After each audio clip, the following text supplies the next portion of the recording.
Chapter 33. A Sad Royal Ending.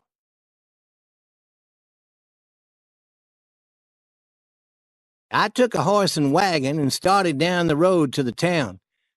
As I had expected, I soon saw Tom Sawyer riding in a wagon coming toward me. He jumped with fear and surprise when he saw me. "I never did you any harm when you were alive, Huck. Why do you return from the dead to frighten me now?" "I'm not a ghost. I never died." When Tom heard my voice, he seemed less frightened, but he still was not quite ready to believe me. "You're not playing a trick on me, are you? If I were dead, I'd never return to play a trick on you. I don't understand. I thought you had been murdered." "No, I wasn't murdered. I played a trick to make it look like I was murdered. If you touch me, you know that I'm not a ghost." Tom touched my hand, and that satisfied him. And he was very happy to see me again. He wanted to know all about what I'd been doing and all that had happened to me. He thought that I must have had a grand adventure. Tom loved a mystery more than anything in the world, and he loved a good story. Tom asked the man who was driving him in the wagon to wait a few minutes, and he climbed into my wagon. We drove off a short distance so that we could talk without being heard. I told him about Aunt Sally and how she thought that I was Tom Sawyer, and asked his advice on how to manage this difficult situation. Tom thought and thought, and finally said, "I have a good plan. Take my bags with my clothes and put them in your wagon.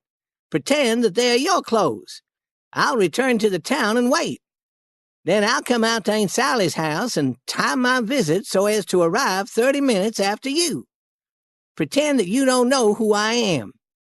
Wait, I need to tell you one more fact, a fact that no one knows but me. There's a black man that I'm trying to steal out of slavery. His name is Jim, old Miss Watson's Jim." "What? But Jim is—" I stopped him before he could finish. "I know what you're thinking. You think that I shouldn't be helping a runaway slave. I don't care what you think. I plan to steal him, and I need you to help. Will you?" Tom looked very excited. "I certainly will help."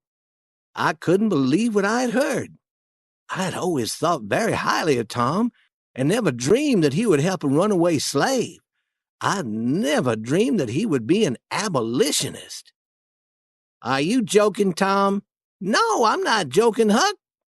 "Remember, then, if you hear anyone talking about a runaway slave, act as though you know nothing about him. I'll also act as though I know nothing about Jim." Tom put his bags into my wagon and returned toward the town while I returned to the Phelps house. About a half hour later, Tom's wagon arrived at the Phelps house. Aunt Sally saw it through the window and said, "I wonder who that could be. He appears to be a stranger." Everyone ran toward the front door. Tom was on the front porch and watched the man turn his wagon around and return toward the town. Tom was wearing his best clothes, and I could sense that he was planning an act of some kind. He lifted his hat and bowed toward Silas Phelps and said, "Mr. Archibald Nichols, I assume?" "No," said Mr. Phelps. "I'm sorry that your driver brought you to the wrong house. Mr. Nichols lives 3 miles from here, but come into the house." Tom looked down the road. "It's too late to call my driver. He's gone." "Yes, he's gone. But please come inside and eat your dinner with us. Then I'll drive you to the Nichols farm." "Please come in," said Aunt Sally. "We've already put an extra plate on the table. There's plenty of food." Tom thanked them in a grand fashion and came into the house. He told them that his name was William Thompson and that he was from Hicksville, Ohio. He told them many stories about Hicksville and his family there. Suddenly, he leaned toward Aunt Sally and kissed her on the mouth. She jumped up in surprise, wiped her mouth, and shouted, "How dare you!" He looked sad and said, "I'm surprised that you did not like my kiss. I expected you to want me to kiss you." "What made you think that I would like it, you fool?" She picked up a wooden spoon, and I was certain that she was going to hit him with it. But they told me that you would want me to kiss you. Who told you? Tell me their names before I hit you with this spoon. I'm sorry that I kissed you, but everyone said that you would like a kiss. I won't kiss you again, though, until you ask me to. Until I ask you? What makes you think I'll ever ask you? Then he turned to me and said, Tom, was I wrong to expect Aunt Sally to open her arms and say to me, Sid Sawyer? Hearing these words, Aunt Sally jumped up and said, You bad boy, I had no idea. And she attempted to kiss him. No kisses, not until you ask me first. She quickly asked his permission. My sister Polly told me that only Tom would be coming. She never said that she would be sending you also. She never intended for both of us to come. I had to beg and beg her for permission, and only at the last minute did she allow me to come. While traveling on the boat, Tom and I thought it would be a great joke for him to arrive at your house first and for me to arrive later and act as though I was a stranger. But that was a mistake. This is not a good place for a stranger to come. Not a place for strangers with bad manners. I've not been so upset by anyone in years as I was by your unexpected kiss. But I don't mind. I'm so very happy you have come to visit us. We ate a large dinner.